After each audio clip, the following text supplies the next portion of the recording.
Sejam todos bem-vindos ao Centro Espírita Nosso Lar, Casa André Luiz, para mais uma reunião pública.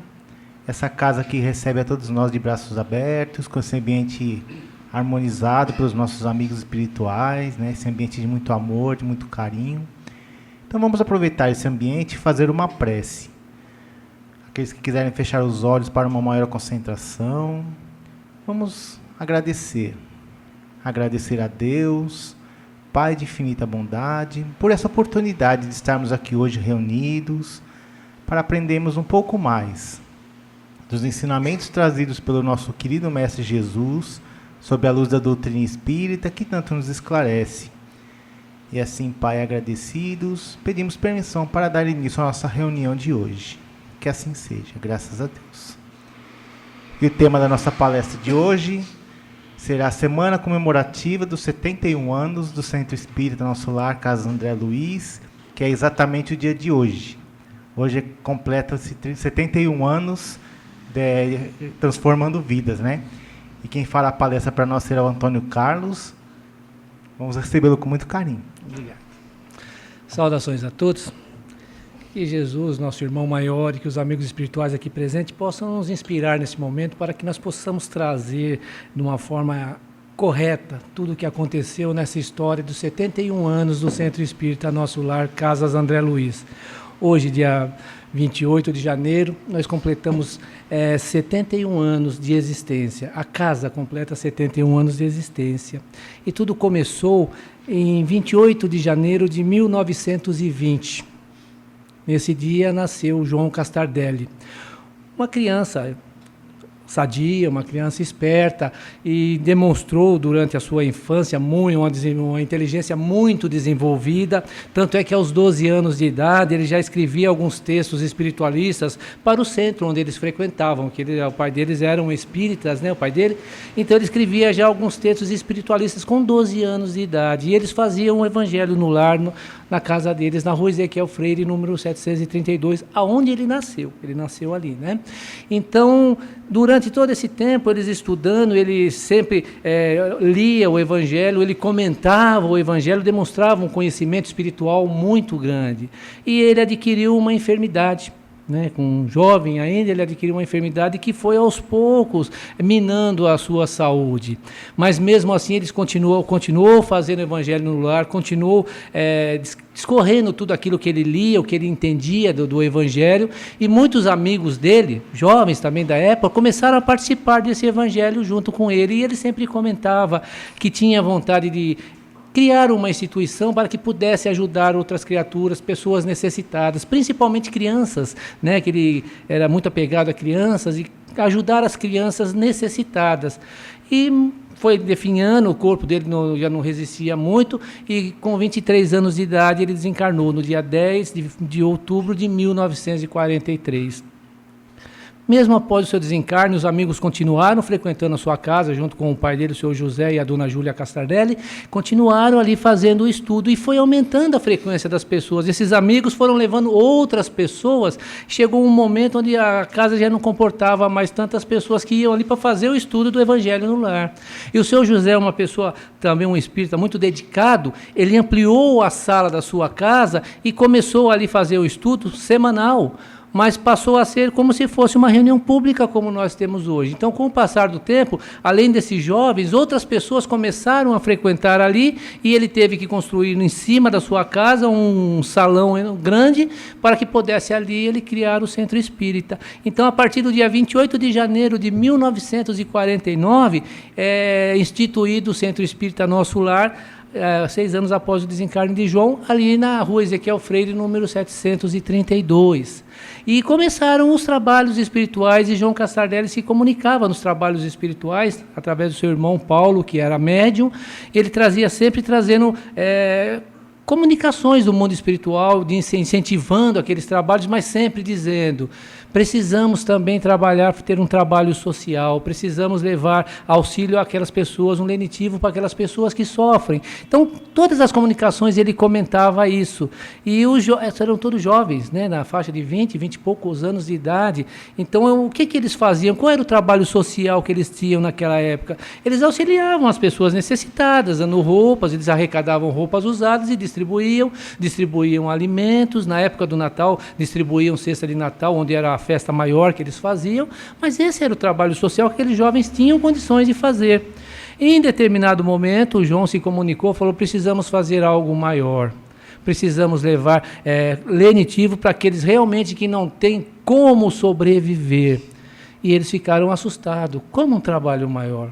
Tudo jovens, trabalhando, estudando, pobres, não tinha ninguém com um poder aquisitivo grande entre aquelas pessoas. Como nós vamos fazer? E ficaram assustados. E então, em determinado dia, o Paulo ele deu uma mensagem através da psicografia do irmão, o João deu a psicografia através do irmão Paulo, né? E eu peço licença para ler essa psicografia para nós entendermos. Ele diz o seguinte: meus irmãos, tenham bom ânimo, não subestimem o próprio valor, nem duvidem dos resultados do esforço honestamente dirigido. Como principiantes na obra do bem, vocês têm dado provas de interesse e boa vontade. Está na hora de ensaiar o avanço em trabalho de maior responsabilidade. Grandes dívidas, quais as que nos dificultam o próprio aperfeiçoamento, não se liquidam satisfatoriamente usando simples moedas de cobre. Elas exigem o concurso de valores mais alto, o ouro puro da renúncia e do sacrifício, as joias refulgentes do suor e das lágrimas. Mãos a obras, e nada temam, ela não é de vocês, e não é nossa, é de Jesus, o arquiteto arquipotente, que executou o plano divino estruturando a Terra e criando a vida planetária. Quem dentre vocês duvidará do seu poder para erguer com o sacrifício da caridade nessas plagas do mundo, um trabalho destinado a agasalhar alguns dos pequeninos que ele tanto nos recomendou proteger e guiar? Em frente, pois, não estaremos sós, o Senhor estará conosco. Ninguém pode descrer da vitória em tão boa companhia. Sabemos que eles falecem recursos para o empreendimento, mas caso o tivessem, o mérito de vocês perderia muito da sua expressão. O merecimento está precisamente nas dificuldades do labor, nos percalços da luta, no sangrar dos pés sobre os cascalhos do caminho. A porta é estreita, mas uma vez transposta, não há palavras com que dizer do júbilo daquele que lutou, ferindo o coração de encontro à dureza de outros corações. Armem-se de humildade e confiem. Cristo venceu o mundo. Vocês são cristãos. Sigam-lhe o exemplo. E, ao estenderem a mão, sorriam. Atendidos ou não, sorriam sempre. Quem nega, às vezes não tem mão, nem tem saúde, nem tem entendimento, que é a visão da alma. São cegos. Privados de discernimento, são surdos. Vocês têm tudo e têm, ademais, a honrosa condição de servos de Jesus. Haverá título de maior glória? Essa é a mensagem que João trouxe numa das reuniões que eles tiveram. Isso incentivou aqueles jovens, 20, 25 anos, a realmente irem à luta, a buscar recursos para construir essa obra que o João falava desde quando era encarnado, né? Então, nasce ali aquele empenho de criar realmente uma obra que levasse lenitivo para as crianças necessitadas, porque no primeiro momento eles achavam que eram crianças órfãos, né? Então, começaram a campanha para a construção da Casa da Criança. Eles já tinham até dado um nome, a Casa da Criança André Luiz, e começaram a campanha, mas precisavam de muito dinheiro. Tinham que comprar um terreno, tinham que construir um prédio. Era muito dinheiro. O senhor José, o pai do João Castardelli, emprestou uma quantia para dar entrada no terreno, mas precisavam pagar o terreno e construir. Como fazer? Então, entre eles, combinaram.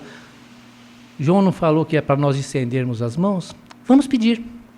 E passaram a sair para o centro da cidade, ali para o Anhangabaú. Naquela época não existia metrô, tá, gente? Naquela época, cada bairro tinha um ônibus, e ali as filas eram enormes. Então, o que acontecia? Cada um pegava uma fila de um ônibus e começavam a pedir, em nome da doutrina espírita. Em 1948... Naquela época a igreja era muito forte, ainda não aceitava a doutrina espírita. Então, as pessoas não aceitavam, e havia muitas pessoas preconceituosas, então humilhavam, às vezes não aceitavam, mas eles sempre pedindo, estendam as mãos sorrindo, foi o que o João disse. Então, eles estavam constantemente pedindo, e as pessoas, sempre alguns ajudavam, começaram a ajudar, e eles... Toda semana, no final de semana, sábado, domingo e feriado, eles saíam e iam para as ruas a pedirem auxílio para a construção dessa instituição. Algumas vezes foram até presos. Né? Teve casos onde pedindo, porque, veja bem, uma coisa é uma pessoa necessitada realmente, mal vestida, pedir. Outra coisa é uma pessoa de gravata estar pedindo dinheiro nas filas do ônibus. E as pessoas ali, muitos não entendiam. Achavam que a doutrina espírita era coisa ruim, achavam que eram malandros que estavam querendo se aproveitar deles, e alguns denunciavam, e muitas vezes a polícia os pegava e os levavam para a delegacia, e ali eles eram interrogados, ficavam e tomavam um chá de cadeira, porque não eram pessoas de má índole. Então, os próprios policiais percebiam isso, mas eram denunciados, eles tinham que recolher e levar para a delegacia. Tanto é que tem um caso que um dos fundadores ainda vivo, o senhor Osmar, ele até já comentou algumas vezes que estava ele, a esposa dele, mais duas pessoas, né, duas senhoras com ele pedindo. E um senhor, ele era policial, não entendeu e chamou a viatura e queria que levassem todos eles. Ele falou, não, eu sou o coordenador desse grupo, vocês querem levar, leve a mim. Agora, as mulheres, naquela época, mulher ir para a delegacia era muito feio, né? Então, as mulheres, deixem que elas vão para casa. E elas levem o que nós arrecadamos, porque foi dado de livre e espontânea vontade. Ficou lá umas 3, 4 horas, tomou um chá de cadeira de 3, 4 horas, depois foi liberado. Mas vejam, a humilhação que muitos deles se propuseram a passar para conseguir recursos para construir essa obra, né, que era muito... Eles estavam dedicados a isso, né? Então, essa campanha durou por mais ou menos uns 3 anos após essa comunicação, e em 1955 tem início a construção do prédio. Foi adquirido o terreno, primeiramente com a entrada que o senhor José Castardelli ajudou, e depois foi comprado o terreno ali na Vila Galvão, onde hoje é a rua Vicente Melro, onde nós temos o Centro Espírita Nosso Lar em Vila Galvão e o ambulatório também. Então, ali foi a nossa Casa 1, né? Foi chamada de Casa 1 porque foi a primeira casa. Começou a construção e as pessoas continuaram pedindo, levando bronca, sendo humilhados, mas sempre pedindo. Então, vejam, a construção dessa obra não se refere somente àquelas criaturas, se referem a toda a população do estado de São Paulo e Guarulhos que ajudaram, doando, auxiliando essas criaturas a poderem realmente levar para frente aquele projeto, que era um projeto bom, e as pessoas percebiam isso. Então, sempre a população ajudando essa instituição, né? Então, é uma coisa que foi crescendo, e as pessoas começaram a acreditar quando viram a obra crescendo, o prédio sendo levantado. Então, eles começaram essa obra em 1955, quando estavam mais ou menos próximo ao término da obra. Bom, agora nós precisamos trazer o nosso público, vamos dizer assim, as pessoas que nós vamos cuidar. Então, começaram a visitar creches, escolas, para ver como é que eles poderiam fazer para levar as crianças para essa instituição que estava sendo construída. E, em determinado momento, eles foram até o Serviço Social do Menor, tipo de uma FEBEM hoje, uma Fundação Casa hoje.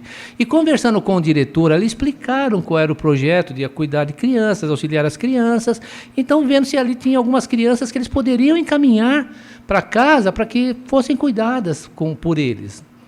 E o diretor dessa instituição disse, olha, eu vou ser bem sincero para você, as crianças que estão aqui, muitas delas têm ajuda, aquelas que querem são ajudadas. Agora eu tenho 15 crianças que ninguém quer saber delas. Elas estão num canto porque não tem quem cuide delas e não tem pessoas que têm condições de conviver com essas crianças. São crianças excepcionais, na época eles falavam retardados, né? São crianças retardadas e nós não temos onde deixar essas crianças. Nós aí encaminhamos para o Juqueri. Juqueri, naquela época, era um hospital realmente de doidos. Pessoas que tinham problemas mentais muito graves. E essas crianças eram levadas para lá também. E vocês não gostariam de ficar com essas crianças? São essas as crianças que nós vamos cuidar. Então, a partir dali já ficou definido, conversaram com o governo do estado, foi autorizado pelo governo do estado levar essas 15 crianças para a Casa das Crianças André Luiz, e quando foi fundada, né, no dia 26 de janeiro de 1958, que foi criada a casa realmente, e os primeiros moradores foram essas 15 crianças. No primeiro ano, ela tinha capacidade para 212 crianças. No primeiro ano, já tinha uma fila de espera de 3.000 pessoas, aguardando internamento, porque naquela época era difícil cuidar de pessoas com deficiência, não tínhamos tanto conhecimento como temos hoje. Então, os pais, as pessoas que cuidavam das crianças não tinham condições, então queriam realmente internar. Então, foi uma procura muito grande, e não tínhamos também como, né? Eles não tinham, né? Agora não tínhamos, porque nós fazemos parte, todos nós fazemos parte dessa casa, né? Então, não tínhamos como alojar a todos. Então, o que fazer nesse momento? Precisamos ampliar. Como ampliar se não temos condições financeiras para isso? Porque para cuidar dessas crianças, precisa de pessoas que conheçam, especialistas, médicos. No primeiro momento, eram pajes. Começaram, né, a contratar pajes, pessoas que ficavam ali cuidando, trocando fraldas, mas era um trabalho que era dia e noite, então teria que ter turnos de pessoas trabalhando. Pessoas que recebiam salários, e a casa estava sempre pedindo para poder manter também esses funcionários. O que fazer para nós aumentarmos? Vamos procurar um outro terreno e vamos tentar. Então começaram a procurar, e em 1959, um ano depois, né, 1959, adquiriram um terreno lá no bairro de Picanço, em Guarulhos, um terreno de 70.000 metros quadrados, um terreno grande, para pagar parceladamente. Como nós vamos pagar isso? E os Espíritos sempre nos dizendo, peçam, que o povo ajuda, vai que vocês conseguem, não se diminuam, vocês têm capacidade. Então os Espíritos sempre falando, cada vez que vocês estendem as mãos, nós estamos estendendo a mão junto com vocês. E muitos daqueles que possam, no primeiro momento, ter uma certa repulsa pela doutrina, ele vai entender o trabalho, pelo menos, e vai ajudar, né? Então, começaram a pedir e criaram a campanha, né, de tudo serve. O tudo serve, o que é o nosso Mercatudo hoje. O tudo serve, o que é? Tudo que você tem, nós aceitamos. Você vai jogar fora? Entregue para nós que nós aceitamos. Então saía o caminhão, né? Saía uma perua com algumas senhoras pedindo, e o caminhão atrás. Então parava nas casas, naquela época os terrenos eram grandes, então os terrenos eram abarrotados de tranqueira. Vamos falar a verdade. Coisas que as pessoas não usavam e jogavam lá.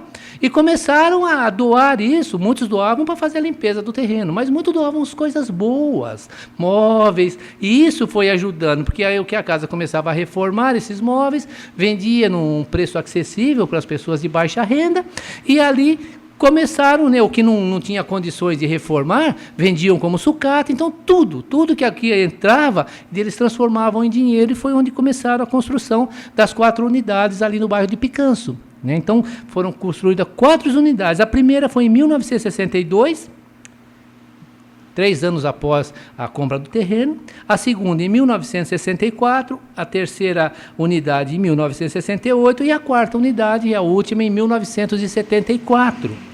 Então vejam, a luta que teve todos os fundadores para manter e para criar tudo isso.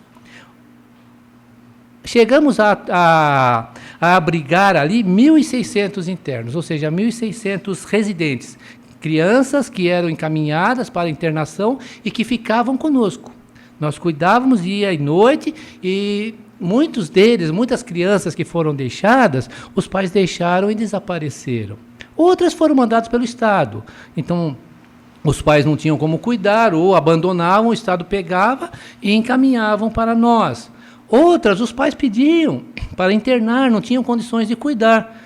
Eram internados e depois íamos procurar os pais, pelo menos para fazer uma visita, para estar ali constantemente junto com a criança. Só que desapareciam, davam o endereço errado. Alguns eram abandonados ali na portaria.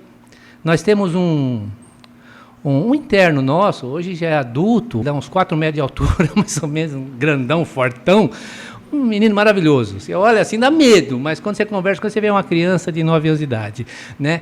Foi abandonado ali na portaria, né? E criança, recém-nascida, está conosco até hoje, tá? Deve estar com seus 40 anos ou mais. Então, todos eles entraram crianças. Hoje nós temos, a maioria já cresceram. Então, naquela época, a perspectiva de vida para uma criança nesse estado era 20 anos, mais ou menos. Hoje nós temos internos lá com 70 anos de idade. E chegaram conosco crianças. Então, vejam a qualidade, né, que foi dado de atendimento para essas crianças que estão lá até hoje. Então, daquele 1.600, hoje nós temos somente 600. Por que 600? Não é que quiseram reduzir a quantidade. Eram crianças quando chegaram. Então, um quarto cabia 10 camas. E eram cuidados de 10 crianças. Mas essas crianças foram crescendo.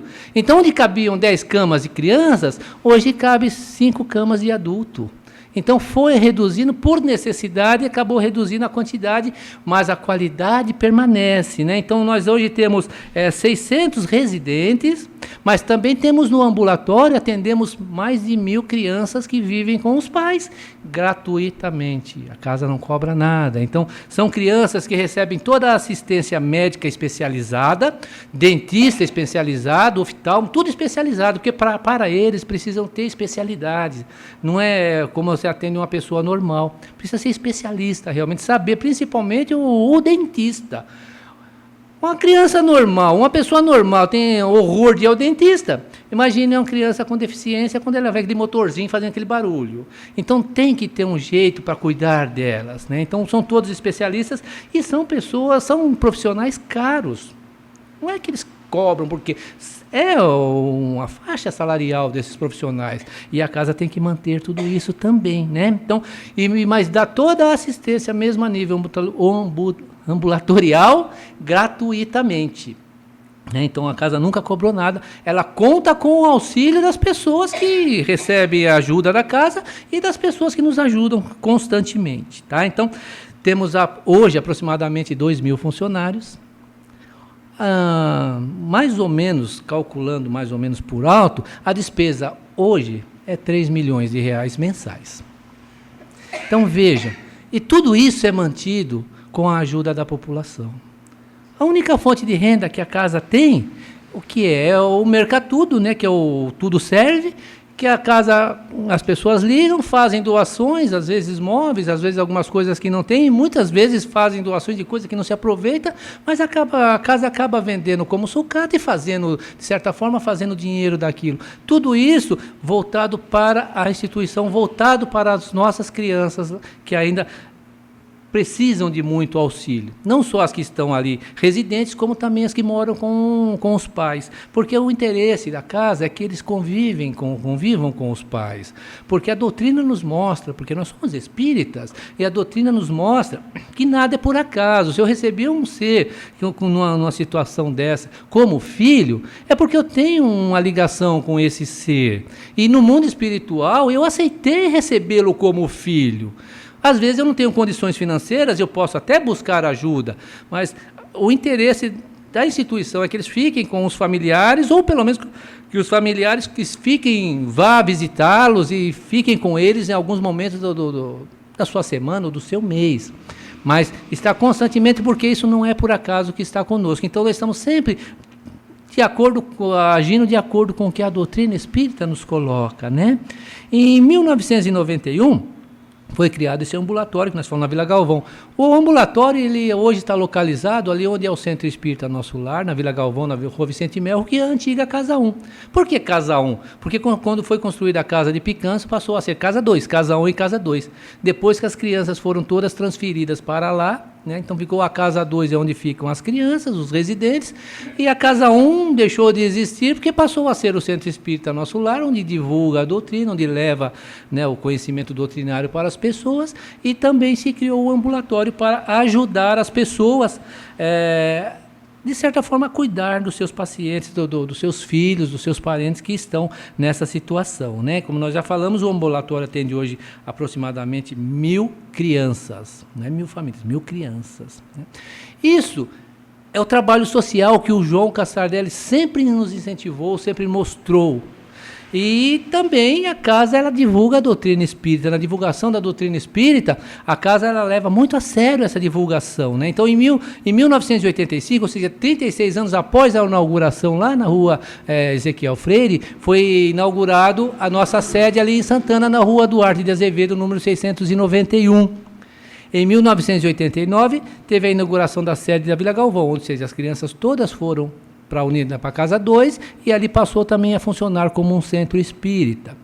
Em 1990, foi criada a FEAL, Fundação Espírita André Luiz. Por que a FEAL? Porque os espíritos também nos dizem que nós devemos levar o ensinamento doutrinário, o ensinamento dos espíritos, para o maior número possível de pessoas. Então, a FEAL, ela tem a TV Mundo Maior, e tem a Rede Boa Nova de rádio, que é a rádio aqui de Guarulhos e a rádio de Sorocaba, onde a programação diária, 24 horas por dia, somente falando de doutrina espírita, levando reuniões públicas, levando pessoas que detêm conhecimento espírita para tirar algumas dúvidas, falar para as pessoas que querem realmente conhecer a doutrina espírita. Então, a divulgação, segundo o próprio Chico, que foi quando houve essa ideia, foram até o Chico perguntar, né, será que convém fazer isso? O Chico falou, convém sim, porque vai chegar um momento onde a doutrina não vai ser mais aquela coisa presencial, ela vai entrar pelos telhados. Vocês não entenderam muito o que eram os telhados?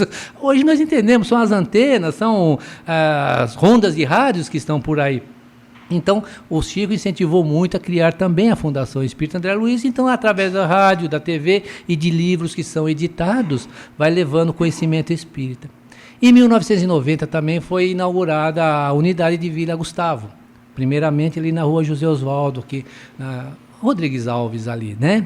Ficamos muito tempo ali, mais de 20 anos ali, era pequenininho, sobradinho, muitas pessoas aqui acho que nem conhecem, era muito pequeno ali, mas ficamos ali e a partir de 2017 nós mudamos para essa sede aqui, ou seja, a unidade de Vila Gustavo já tem 30 anos. Tem pessoas que estão conhecendo hoje, mas já tem 30 anos, né? E em 2004 foi também inaugurada a unidade do João Evangelista, ali no Hospital Cantareira, onde é um espaço que não foi nos cedido, porque na época, quando era o Hospital João Evangelista, era administrado por espíritas, e eles não tinham reuniões públicas, eles não tinham pessoas que pudessem levar esse conhecimento para os internos. Para as pessoas que estavam ali internadas. Então pediu para que nós pudéssemos fazer as reuniões públicas ali também. Foi sim, foi feito, então foi organizada a reunião pública, então do mesmo modo que tem aqui, que tem em Vila Galvão e que tem em Santana, também tem no Hospital Cantareira, no auditório deles. E a reunião pública, então vamos entender, nós falamos muito de reunião, o que é a reunião pública, né? A reunião pública é um local onde nós vamos adquirir o conhecimento real da doutrina espírita. Então, quando nós chegamos na casa espírita, principalmente aqui na nossa casa, nós passamos primeiro, somos orientados a passar num plantão de orientação. Tem gente que fica com a pulga atrás da orelha, o que é isso? Eu vou ter que me confessar? Mas o que é? Não, você conversa o que você quiser. Se você fala, não, eu estou bem, eu só queria receber passe, eles vão te dar um cartão para você fazer o tratamento de passe. Mas é bom passar, porque todas as dúvidas que nós podemos ter, ali eu estou conversando com uma pessoa em particular, o que é conversado nesse plantão de orientação restritamente fica ali, não sai dali, é sigiloso, tudo é sigiloso, né? Então as pessoas às vezes têm algum tipo de problemas, quer conversar com um estranho para ver, desabafar realmente, né? Que eu sempre falo, às vezes a gente está com tanta angústia, com tanta coisa ruim, se eu for conversar com meu amigo, não vai resolver, porque o meu amigo não vai me entender, ou vai, de certa forma, passar a mão na minha cabeça, e às vezes eu estou precisando ouvir alguma coisa. Se eu for conversar com um parente, piorou, né? O parente depois vai ficar, você, tá vendo? Então o que acontece?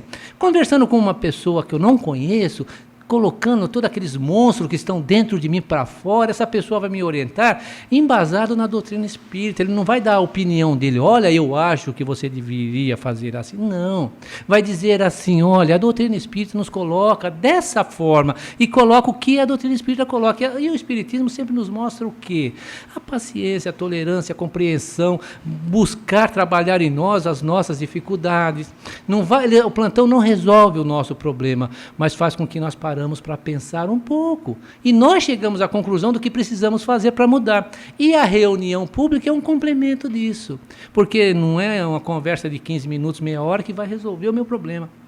Eu vou colocar para fora tudo aquilo que eu tenho, vou, de certa forma, desabafar, vou me sentir melhor, e na reunião pública eu vou estar ouvindo os conceitos doutrinários. Então, eu canso de ver as pessoas, às vezes a gente faz palestra, a pessoa, nossa, mas tudo que você falou é para mim. Eu falei, não, você está enganado, o que eu falei é para todos nós, é para mim também, né? Porque eu nem sei do seu problema, não sei o que está acontecendo. Mas por quê? Porque nós estamos falando de doutrina, dos ensinamentos de Jesus, mostrando o que Jesus dizia para nós há 2000 anos atrás. Então começamos a raciocinar de forma diferente, começamos a buscar solução para os nossos problemas sem querer que os outros façam por nós, nós começamos a fazer. Então a reunião pública ela vai clarear a nossa mente para que nós possamos tomar as decisões corretas e resolvermos os nossos problemas de uma forma mais tranquila possível, sem ficarmos estressados, brigando, discutindo ou coisa parecida.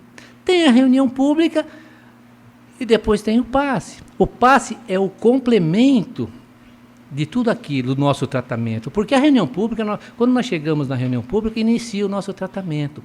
Porque é o que nós sempre falamos. E tem pessoas que vão, eu vou em tal centro porque lá faz cirurgia espiritual, tal. Aqui é só estudo. Não é só estudo, meu amigo. A cirurgia espiritual que você faz lá, você está fazendo aqui também. Mas eu não vejo nada. Nós não precisamos ver. Aqui entre nós existe uma equipe muito grande de espíritos desencarnados, entre esses espíritos médicos, pessoas que têm um conhecimento muito grande, desencarnados, não precisa ficar com medo não, tá? São desencarnados que estão junto conosco e eles estão, de certa forma, nos ajudando naquilo que nós precisamos. Então, muitos de nós fazemos cirurgias espirituais e nem percebemos. Como eu faço cirurgia? Porque a cirurgia é espiritual, gente, não é no corpo físico. A cirurgia é no corpo espiritual, no perispírito. Então, como é que eles fazem essa cirurgia? Nós estamos aqui, temos médios, passistas, pessoas que estão aqui vibrando positivamente. Dentre nós, muitos estão aqui porque vêm para aprender e vêm com um bom propósito, estão vibrando positivamente. E tem aqueles que necessitam.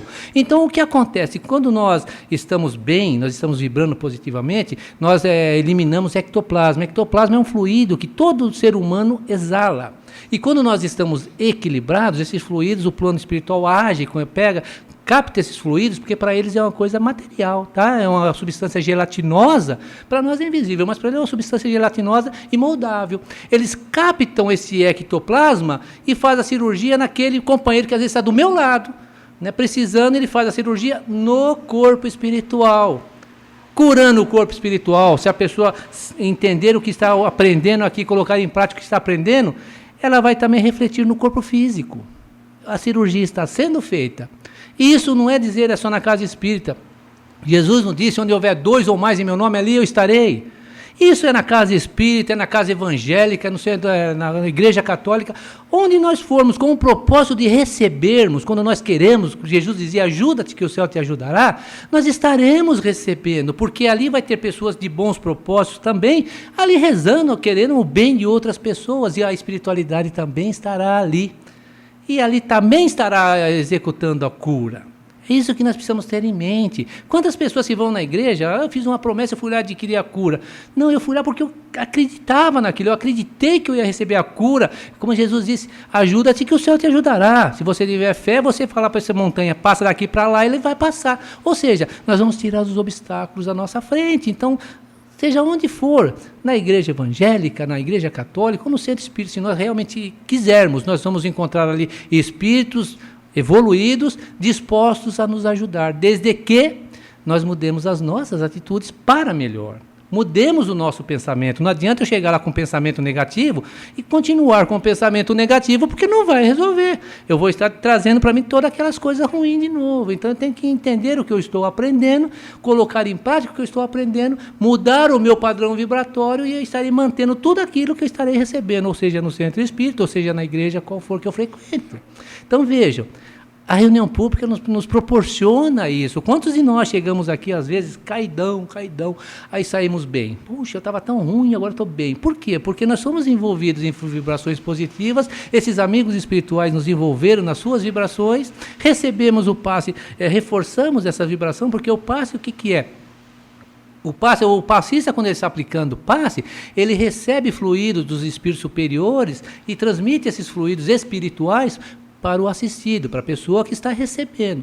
E, ao mesmo tempo, o passista ele está doando o fluido vital seu para o assistido, para aquela pessoa que está recebendo. Por isso que o passista tem que estar sempre bem, com alimentação sadia, fazendo as coisas corretas, evitando tudo quanto é tipo de vício, porque ele doa fluidos vitais seu também. Por isso que nós exigimos tudo isso dos nossos trabalhadores, e todos os centros eu acredito que exijam. Para quê? Porque na hora que nós estivermos doando, nós vamos estar doando fluido vital para aquela pessoa que está recebendo, e esse fluido vital vai substituir células doentes que a pessoa tem pelas células sadias que nós estamos emanando. Então vejam, o que a reunião espiritual em si nos proporciona. Esse bem-estar que nós recebemos, mas nós precisamos manter. E como nós vamos manter isso? Colocando em prática tudo aquilo que a doutrina está nos mostrando, tentando nos esforçar. Claro que nós não vamos virar santo do dia para a noite, né? Mas podemos ir tentando, trabalhando em nós, percebermos onde erramos e tentando mudar isso. Tá? Temos também o grupo de apoio fraterno, eu estou correndo porque já estourei o horário. Temos o grupo de apoio fraterno também, que é aos dependentes químicos e familiares, ou seja, pessoas que têm a dependência química e estão buscando ajuda. Nós temos em Santana e em Vila Galvão, aqui não temos por falta de espaço. São atendidos por psicólogos, pessoas que conhecem, e pessoas também que conhecem a doutrina espírita, leva todos esses conhecimentos. Não tocamos de religião para eles, porque muitos não querem saber de religião, querem saber do seu problema. Então nós não falamos de religião, nós não doutrinamos ninguém, nós colocamos o que nós conhecemos, e ali os psicólogos orientam, também sempre embasado no que eles conhecem, auxiliando também os familiares a saberem como lidar com esse tipo de situação. Temos também o grupo de apoio a gestantes, né, que é gestantes carentes. Eu falei do relacionamento familiar? Falei, né? Não. Temos também o grupo de relacionamento familiar, onde, né, as pessoas, casais, pessoas que vivem juntos, independente da forma que vivam juntos, são casais, são pessoas que estão juntas, têm algum tipo de dificuldade de relacionamento, estão ali, vão ali, se reúnem, trocam ideias, conversam, trocam experiências, e sempre também levando conhecimento doutrinário, as pessoas que fazem parte desse grupo, levando conhecimento doutrinário para mostrar que, na realidade, se nós estamos juntos, é porque nós temos afinidades. Ninguém está junto porque não se ama. Ninguém está junto porque eu odeio o cara, vou ficar do lado dele. Não, eu estou junto porque eu gosto da pessoa, não é isso? Eu tenho afinidade com essa pessoa, mas eu tenho dificuldade de relacionamento porque eu tenho uma educação, ele tem outra, eu sou um universo, ele é outro. E nós precisamos aprender a nos respeitarmos. Ele respeitar o meu limite e eu respeitar o limite dele. Então, o meu limite termina quando começam os direitos dele. E os direitos dele terminam quando começam os meus. Então, veja, quando nós começamos a entender isso, começamos a tentar conviver melhor, buscando solução para os nossos problemas, sem briga, sem discussão, tentando entender um ao outro. E aí é que nós vamos desenvolver a paciência, a tolerância e o amor. Então a doutrina vem nos mostrar isso. Temos também atendimento das gestantes carentes. Hoje a casa atende por volta de 100 gestantes carentes, né? Pessoas gestantes, pessoas que não têm condições. Então a casa dá todo o pré-natal para essas pessoas, dá o enxoval das crianças, e durante algum tempo, mesmo depois que a criança nasceu, a casa ainda dá assistência também para essas pessoas de acordo com as suas necessidades. Temos o curso de doutrina espírita, onde ali nós vamos conhecer a doutrina espírita. Então são aquelas pessoas que realmente querem conhecer e entender os fenômenos, entender como é que acontece a mediunidade, por que acontece determinadas coisas, por que a vida dele é de uma forma ou de outra. Então a doutrina vem nos dar essa base e nos mostrar, né, o que os espíritos nos colocam, né, porque a doutrina é dos espíritos, então é o que eles nos colocam. Temos também o curso de mocidade e evangelização infantil. Então temos a mocidade, e são jovens, aqui não tem porque nós não temos também espaço para isso, mas temos em Santana e em Vila Galvão, um grupo de jovens se reúnem, ali eles tocam música, estudam doutrina, fazem uma série de atividades. E a evangelização infantil, onde nós levamos para as crianças de 3 até 15 anos de idade, mais ou menos, o conceito espírita. Mas como é que você vai ensinar espiritismo para uma criança de 3 anos? Horas. Nós mostramos isso, nós não vamos falar em espírito, em morto, essas coisas, não. Falamos de uma forma onde a criança aceita de uma forma lúdica, onde ela começa realmente a entender a espiritualidade, entender o que é o papai do céu, entender o que é o anjo da guarda, ela começa a entender que isso faz parte da nossa vida. É a base que ela está tendo. Isso não quer dizer que essa criança, quando terá os seus 15, 16 anos, vai continuar na doutrina espírita. Às vezes não, mas ela tem todo o conceito espírita. Falo isso por experiência própria. Tenho 2 filhas, todas elas fizeram evangelização na casa, mas nenhuma delas frequenta centro espírita. Mas quando perguntam qual a sua religião, eu sou espírita. Então vejam, a raiz foi criada, agora daí para frente se desenvolvem. Isso são com as crianças porque elas têm uma noção, uma base da nossa vida realmente, né? E temos também os trabalhos externos, onde nós levamos também o conhecimento espiritual, os estudos espirituais, para presídios, para hospitais também, nós levamos através do samaritano, quando as pessoas pedem, nós vamos fazer o samaritano, ou seja, aplicar passe naquela pessoa que está ali na camada naquele momento e não tem condições de ir ao centro espírita e pedem para fazer um tratamento. Então nós temos um grupo que vai uma vez por semana, durante 3 semanas, e se for necessário, volta o pedido e nós voltaremos novamente. E temos também os trabalhos em presídios, na Fundação Casa, eu ia falar bem, mas agora é Fundação Casa, onde levamos a doutrina para aqueles encarcerados que querem conhecer a doutrina. E muitos deles, ao saírem de lá, se tornam espíritas, passam a frequentar a casa, fazem cursos e se dedicam plenamente. Porque quem não erra? Quem não comete um erro durante a sua existência? E muitos deles estão ali porque erraram. Mas quando começam a conhecer os conceitos espíritas, passam a se modificar, a modificar as suas atitudes. Então aqueles que eram agressivos, violentos, começam a ficar mais calmos, mais dóceis, porque começam a perceber que não é a violência, não é a agressividade que vai fazer com que eles consigam realizar o que eles querem.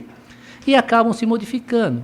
Claro que não são 100%, mas a frequência é muito grande, seja aqui no Romão Gomes, onde nós temos até cursos que tem, o trabalho externo faz lá no Romão Gomes, temos também na Polícia Civil aqui em Santana, onde as pessoas vão e buscam e estudam, também tem até biblioteca espírita, ali na Polícia Civil em Santana, tem no Romão também? Biblioteca? Tem, né?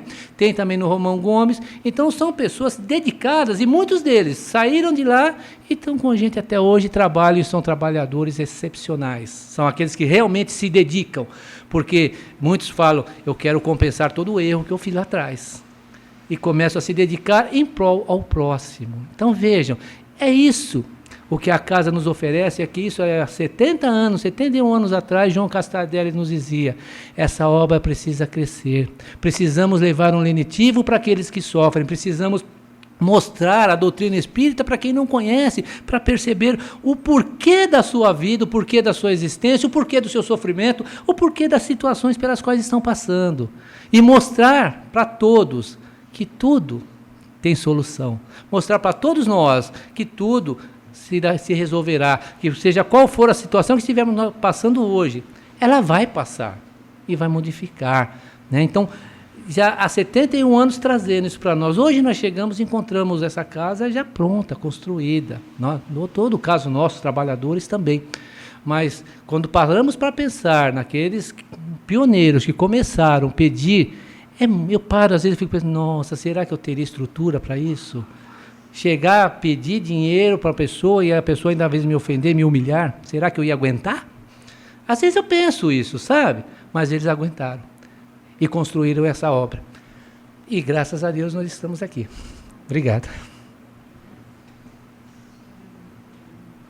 Se tiver alguma pergunta, uns 2 minutinhos vai dar. Bom, chegou o momento que todos podem participar da nossa reunião com uma pergunta. Pode levantar a mão, que nosso companheiro Gilberto irá com o microfone. A sua explanação foi bem interessante, bem inspirada e nos deu um visual completo da casa, desde o início até a grandeza que ela é hoje. E nós tivemos aqui, minha irmã e eu vou dar um depoimento, porque muito me alegro dessa experiência, e também vou revelar que eu já não sou tão jovem. Nós, no início, participamos, a minha irmã e eu, nesses 3 anos de pedidos na rua. E conhecemos o Viriato Correia, conhecemos o Paulo Castardelli, e todo o esforço daquele pessoal tão abnegado, e eles nos reuniam, e nós íamos em todos os pontos pedirmos, e chegamos a pedir em shows que os artistas permitiam. Nós pedimos em feiras, às vezes a gente era empurrada na rua, porque não gostavam que a gente pedisse ou cortasse o andar deles, etc. E todos os lugares o Luiz começou. E quando nós conseguíamos a sacolinha que a gente carregava cheia, voltava toda feliz. E uma vez, uma experiência nossa, eu subi os degraus de uma igreja para pedir aí pela nossa casa tão querida André Luiz. E fiquei com a sacola lotada, toda feliz. Só que o padre veio lá me dar uma corrida, pedindo na porta da igreja, nos degraus da igreja. Então, a gente fica muito feliz que pôde colaborar um pouco aí com o tijolinho. E, de um jeito ou de outro, a Casa André Luiz fez parte da nossa vida e nos ajuda e ajuda todos aqueles que se aproximam de nós. Muito obrigada. Viu? Nós é que agradecemos. Esse depoimento é muito importante, porque a senhora viveu isso, eu não vivi. Né? Então, falando uma pessoa que passou por essa situação, fala com mais clareza e, né, mais segurança. É o que a casa nos oferece hoje. Né? Então, é o trabalho de muitos colaboradores e muitos anônimos que participaram, que ajudaram e até hoje ajudam. Quantos trabalhadores, quantas pessoas não doam para a nossa casa e não são espíritas? E doam, auxiliam, porque sabem da seriedade que é feita por essa instituição. Sabem qual é o objetivo da instituição. Então, isso que é importante. E o importante para nós é que quando nós chegamos, nós recebemos todo esse amor, todo esse carinho. Todos nós chegamos da mesma forma, a grande maioria de nós. Chegamos com problema. Alguns ou outros chegam por curiosidade, mas a grande maioria chegamos com problema. E saímos aliviados e saímos bem. Isso que é importante, né? Tudo bem? Bom, eu agradeço a atenção dos senhores e das senhoras e até a próxima. Muito obrigado. Bom, se alguém ficou com uma pergunta ou quiser fazer uma colocação em particular, no final da nossa reunião, o Antônio Carlos ficar aqui na mesa uns minutinhos, pode se dirigir a ele, tá bom? Porque agora é o momento das nossas vibrações de vibrações para aqueles que precisam. É um momento de caridade que podemos emitir nossos melhores pensamentos de paz, de amor, para aqueles nossos amigos que estão passando por dificuldades. Vamos vibrar muito amor, muita paz, pelos hospitais, por um leito de dor, que esteja ali um irmão nosso sofrendo, que ele possa receber essas energias, fortalecendo a sua saúde, a sua fé em Deus nosso Pai e a sua esperança. Vibremos por todos os médicos, por todos os enfermeiros que trabalham no auxílio desses nossos irmãos, que realizem seus trabalhos da melhor forma possível. Vibremos por aquela pessoa que conhecemos, que sabemos está passando por dificuldades, para que ela receba essas energias de paz, de amor, de fortalecimento, para que ela encontre força e coragem para superar suas dificuldades, e que estaremos sempre de braços abertos para receber esses nossos amigos e incentivá-los. Vibremos pelo planeta Terra, por todos os povos, por todas as nações, que todos possam se entender como irmãos, filhos de um mesmo Pai, e que esse planeta, que serve nossa encarnação, para que possamos evoluir, seja justo e igual para todos. E assim, agradecemos mais uma vez a Deus nosso Pai, Pai de infinita bondade, pelo dia de hoje, pela nossa saúde, por essa oportunidade de estarmos aqui reunidos, aprendendo um pouquinho mais dos ensinamentos trazidos pelo nosso querido Mestre Jesus sobre a luz da doutrina espírita, que tanto nos consola e nos esclarece. E assim, agradecidos, Pai, pedimos permissão para encerrar a nossa reunião de hoje. Graças a Deus.